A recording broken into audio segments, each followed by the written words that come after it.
Did you know that 79% of Gen Z feel lonely? Loneliness is not just about being alone, it's an epidemic that affects our minds and bodies. Studies show that the harmful effects of loneliness can be as damaging as smoking 15 cigarettes a day. In a world where we are more connected than ever through our screens, many of us still feel isolated, lost in the crowd. Loneliness is a complex state of being.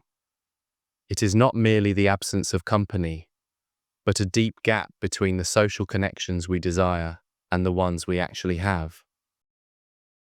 Today, loneliness is a modern crisis that touches people of all ages, from teenagers struggling with digital isolation to older adults who have lost touch with community. Historically, human beings have always sought connection. Our ancestors formed tribes and communities for survival, comfort, and purpose. Over time, as our societies evolved, traditional communities began to shrink, replaced by individualism and the fast pace of modern life.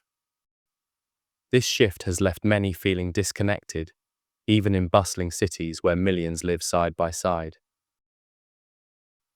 Loneliness is more than an emotional burden.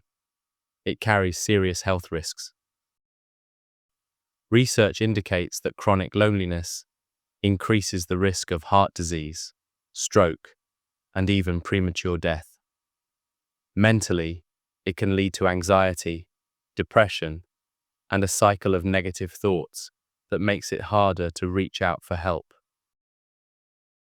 The breakdown of community connections means reduced support in times of need, lower workplace productivity, and a weakening of the social fabric that holds our neighborhoods together. Technology plays a double role in our modern lives.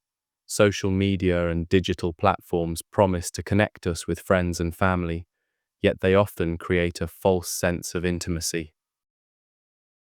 Many spend hours scrolling through perfectly curated images and posts, unaware that these digital interactions can leave us feeling even more alone.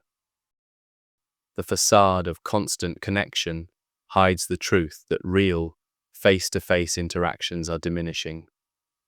At the same time, societal shifts, such as the decline of community spaces and the rise of individualism, have altered how we interact. Urban environments are now designed for efficiency rather than fostering warm, communal areas, leaving little room for spontaneous, meaningful encounters. Yet technology can also be a force for good when used wisely. Online communities have the potential to spark offline meetups, and digital tools can help us find groups that share our interests. It is up to us to harness these tools to build genuine connections rather than allowing them to deepen our sense of isolation. Combating loneliness begins with small, deliberate actions. Focus on quality over quantity in relationships. It's not about how many friends you have, but the depth of the connection you share. Reach out to old friends, join groups that share your interests, or volunteer in your community.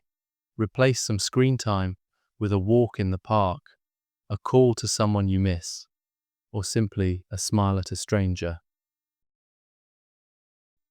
Embrace self-care practices like gratitude journaling and celebrating small wins throughout your day. Establish routines that incorporate meaningful interactions, whether that's a weekly meetup or a daily check-in with a loved one. For communities, creating local groups and supporting existing ones can rebuild the spaces where people naturally gathered and formed bonds. Whether it's community sports, local clubs, or neighborhood events, these gatherings can create the connections needed to fight isolation. Reflecting on our society, it's clear that the rise in loneliness is not just about technology, it's about how our way of life has changed. The shift toward individualism, while offering freedom, has also meant fewer opportunities for authentic human interaction. Genuine connection, like a conversation over coffee or laughter shared during a community game, can transform our well-being. Real-life interactions remind us that while technology can connect us, nothing compares to the warmth of face-to-face encounters. Remember, feeling lonely doesn't mean there's something wrong with you, it means you're human. Our ancestors survived by staying connected, and so can we. The solution to loneliness isn't found in our phones or social media feeds. It's in reaching out, showing up, and being present for one another. If this video resonated with you, please share your experiences in the comments below. This video idea was recommended by one of our Patreon supporters, and we're grateful for their input in bringing attention to this important issue. You can support our channel by commenting, sharing, and following us for free, or by joining our Patreon community for as little as $1 a month. Every contribution, whether through feedback or a small financial support, helps us create more content that matters. Thank you for watching, and remember, connection starts with a single step. Take that step today.